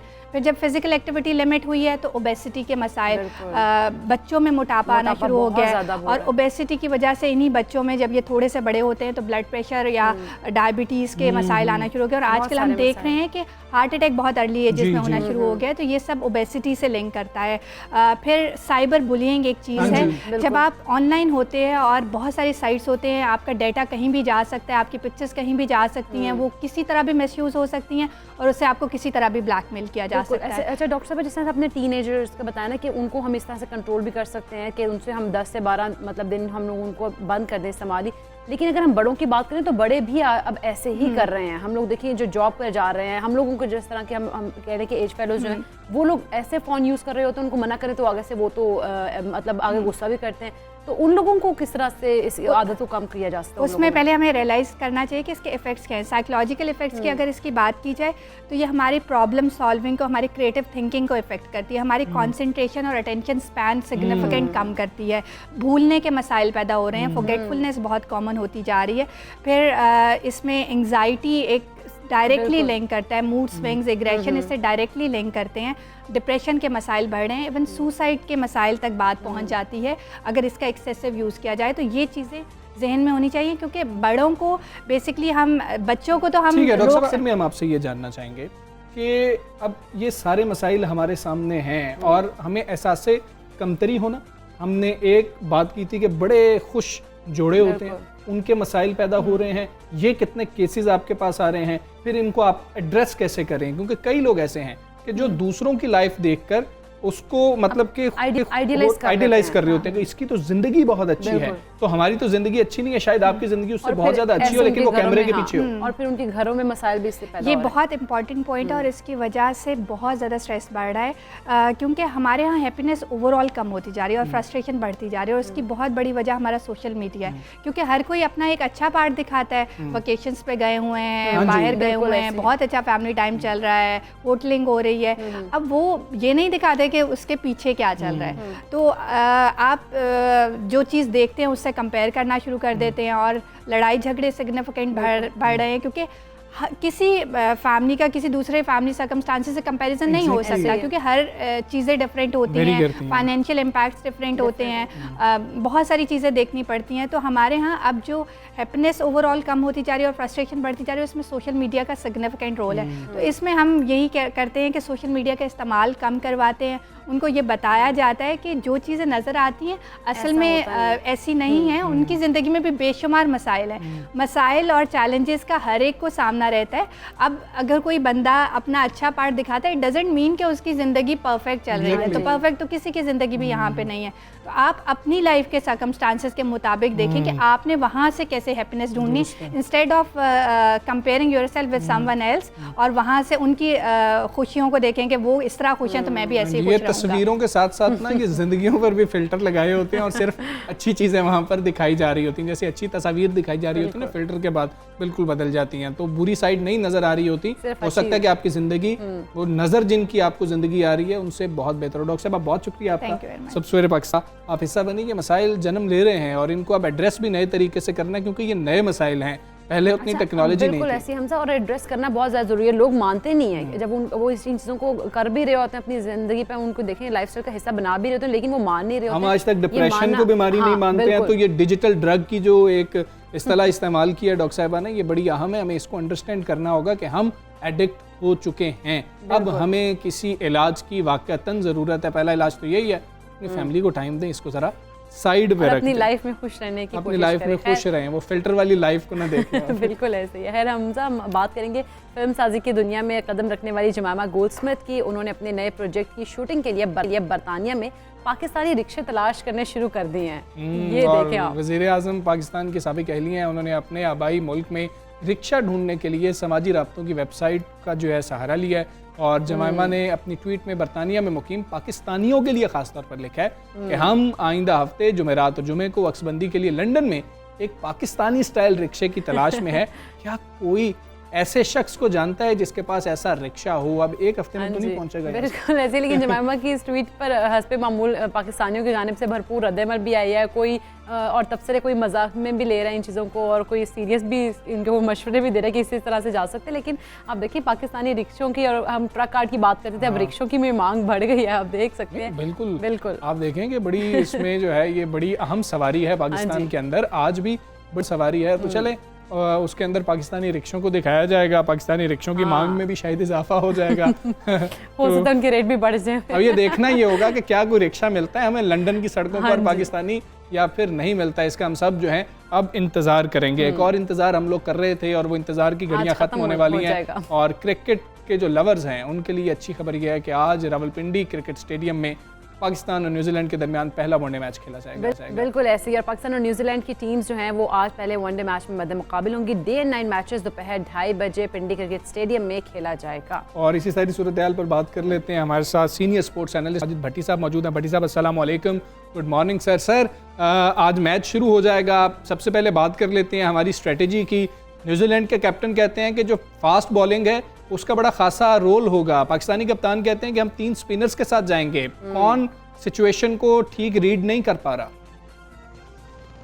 देखें हमजा, जो पाकिस्तान ने स्ट्रेटजी बनाई है, वैसे तो 3 right arm leg spinner Pakistan की टीम में शामिल हैं, लेकिन मेरा ख्याल है जाहिद महमूद जो जिनका दादू से ताल्लुक है, शायद वो 11 में शामिल नहीं होंगे क्योंकि पाकिस्तान ने 12 प्लेयर अनाउंस किए थे। लेकिन शादाब खान और उस्मान कादिर के साथ भी पाकिस्तान के पास 2 और स्पिन ऑप्शन मौजूद हैं। इफ्तिखार अहमद इसी ग्राउंड पर जिम्बाब्वे के खिलाफ उन्होंने 5 आउट किए।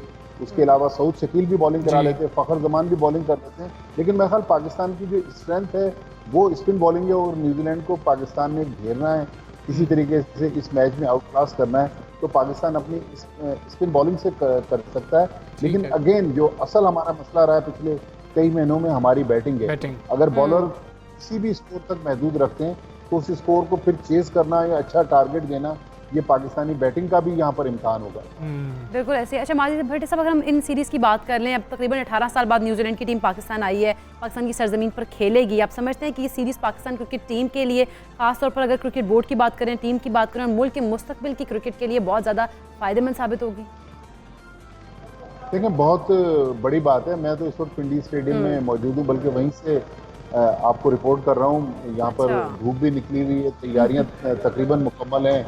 जब सिक्योरिटी चेक से गुजर के आए, बड़े अच्छे इंतजामात किए गए सिक्योरिटी के भी, तो मेरा ख्याल में एक अच्छा मैच होने जा रहा है। और 18 साल बाद यकीनी तौर पर न्यूजीलैंड का आना हमारे सिक्योरिटी इदारों की कामयाबी है, जिन्होंने हमारे मुल्क बहाल किया। पाकिस्तान क्रिकेट बोर्ड की एफर्ट्स बहुत ज़्यादा हैं। फिर इस न्यूजीलैंड की सीरीज के फौरन बाद अगले महीने इंग्लैंड की फुल स्ट्रेंथ टीम जो है वर्ल्ड कप पहले पिंडी में 2 T20 मैचेस खेलेगी। तो पाकिस्तान क्रिकेट के लिए अच्छी खबरें हैं कि तमाम बड़ी टीमें पाकिस्तान आ रही हैं। वेस्ट इंडीज़ ने भी इस साल के आखिर में आना है और मार्च में फिर ऑस्ट्रेलिया की टीम ने भी आना है। तो क्रिकेट से मेरे ख्याल अच्छी खबरें आ रही हैं कि तमाम बड़ी टीमें जो हैं अब पाकिस्तान का रुख कर। जी बेहतरीन सीज़न जो है आगे पाकिस्तान क्रिकेट के लिए है। भट्टी साहब आपने अहम बात की, फुल स्ट्रेंथ के साथ इंग्लैंड की टीम आ रही है। न्यूजीलैंड की टीम फुल स्ट्रेंथ के साथ मौजूद नहीं है, लेकिन आपको लगता है कि ये सख्त हरीफ हमारे लिए जो है साबित होगी? हमने इंग्लैंड की बिल्कुल नई टीम के साथ भी देख लिया था अपना हाल। जी हाँ, बिल्कुल हमजा, देखें ये हमारा मसला नहीं है। न्यूजीलैंड अगर अपनी यहाँ B टीम भेजता है या C टीम भेजता है तो ये उनका अपना मसला है। लेकिन बहरहाल न्यूजीलैंड की नेशनल टीम आ रही है। माजी में हमारी भी कमज़ोर टीमें बैरून मुल्क जाती रही हैं, लेकिन क्योंकि न्यूजीलैंड की नेशनल टीम है, आज तो लोग कह रहे हैं कि ये न्यूजीलैंड की फुल स्ट्रेंथ टीम नहीं है। लेकिन बांग्लादेश में अभी जो T20 सीरीज हारी है न्यूजीलैंड की, उस टीम में गुप्तल वगैरह जो 4 प्लेयर्स थे वो शामिल नहीं थे, वो यहाँ पर आए हैं। तो मुझे लग रहा है कि एक अच्छी सीरीज होगी। आप देखें न्यूजीलैंड की टीम 2019 का वर्ल्ड कप फाइनल खेला उसने, और इस वक्त ICC की जो वनडे रैंकिंग है नंबर 1 न्यूजीलैंड नंबर 1 है। तो पाकिस्तान एक DRS का छोटा सा इशू है, जिसकी वजह से चेंज हुआ है। लेकिन अदरवाइज पाकिस्तान अगर 3-0 न्यूजीलैंड को यहाँ मारता है, बाबर आजम की कप्तानी में नए चेयरमैन आए, उनका नया विजन है और T20 वर्ल्ड कप सर पे है, तो मतलब पाकिस्तान क्रिकेट के लिए अच्छी खबर होगी अगर पाकिस्तान आउट क्लास कर दे न्यूजीलैंड को और तीनों मैच जीत ले। अच्छा माजिद भट्टी साहब, आपने DRS टेक्नोलॉजी की बात की है। आप समझते हैं किसकी गलती और किसकी कोताही एक तो इसमें शामिल है, और दूसरा ये कि इसके ना होने से नुकसान कितना होगा? देखें बड़ा नुकसान है, क्योंकि DRS टेक्नोलॉजी से अगर ये सीरीज हो जाती तो वर्ल्ड कप का जो क्वालिफाइंग राउंड है, जिसको ICC वर्ल्ड सीरीज कहते हैं, ये सीरीज उसका हिस्सा होती है। DRS ना होने की वजह से अब ये वर्ल्ड सीरीज का हिस्सा नहीं है। लेकिन रात मेरी रमीज राजा साहब से मुलाकात हुई, जो चेयरमैन है, उन्होंने कहा कि हमने DRS वाला जो इशू है उस पर इंक्वायरी का ऐलान करा दिया है, और उन्होंने कहा कि जो भी जिम्मेदार होगा हम उसके खिलाफ एक्शन लेंगे। मेरे ख्याल में रमीज राजा साहब के लिए पहला टेस्ट केस ये DRS वाला मसला है, क्योंकि पाकिस्तान की काफ़ी शिक्की हुई है कि आपने पहले से उस टेक्नोलॉजी की जो कंपनी थी उसको लॉक क्यों नहीं किया। अगर DRS होता तो सीरीज का मजा और दोबाला हो जाता है। बिल्कुल ठीक है। बट साहब एक और अहम चीज़ बाबर आजम की कप्तानी के हवाले से हम विराट कोहली के साथ बहुत सारे कंपैरिजन कर रहे होते हैं। कुछ बात हो रही थी कि शायद बाबर से टेस्ट की कप्तानी वापस ले ली जाएगी। विराट कोहली का ऐलान है कि जी कि मैं T20 की कप्तानी छोड़ दूंगा। कोई मॉडल इधर तो नहीं आ जाएगा कि चलें आप भी 2 रखें, एक ज़रा रिजवान के हवाले कर दें, उनको भी देख लेते हैं। अच्छा, हमारे यहाँ हमजा, आप तो माशाल्लाह क्रिकेट को बहुत फॉलो करते हैं। हमारे यहाँ अननेसेसरी कंट्रोवर्सीज क्रिएट की जाती हैं। पिछले बोर्ड ने बाबर आजम को जब कप्तान बनाया, वो भी एक तनाज़ा बन गया कि सरफराज अहमद एस्टैब्लिश कप्तान थे, उनको हटा के बाबर आजम को ले आए। अब नए चेयरमैन आए, फिर जो अंदर से इत्तलात आ रही हैं कि वो बाबर आजम के अंदाज से खुश नहीं है, शायद बाबर आजम हट जाएंगे। अब आप देखें ना, कल विराट कोहली ने कितने अच्छे स्टाइल में जी अपने क्रिकेट बोर्ड के लोगों का भी जिक्र किया। उन्होंने कहा जी मैं अब क्रिकेट पे फोकस करना चाहता हूँ, लिहाजा मैं T20 की कप्तानी छोड़कर टेस्ट और वनडे की कप्तानी करता रहूँ।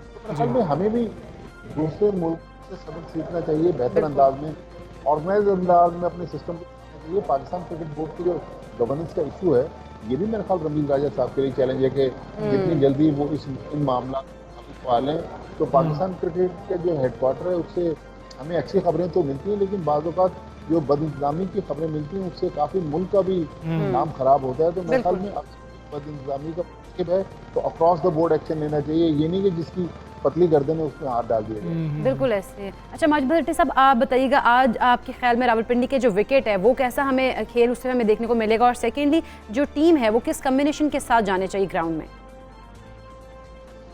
देखें, पाकिस्तान में 12 प्लेयर्स तो मैंने आपको जितना बताया कि वो अनाउंस किए गए थे। तो जो मेरे ख्याल में 12 में से जाहिद महमूद जो राइट आर्म लेग स्पिनर हैं वो शायद नहीं खेलेंगे। जो मुमकिन पाकिस्तान की टीम लग रही है कि इमामुल हक और फखर जमान। ठीक है बट साहब बहुत शुक्रिया, आप सबसे पहले पाकिस्तान से बात कर रहे थे। हम दोनों को इजाज़त दीजिए, प्रोग्राम का वक्त खत्म हुआ। अपना बहुत ख्याल रखिए। अल्लाह हाफ़िज़।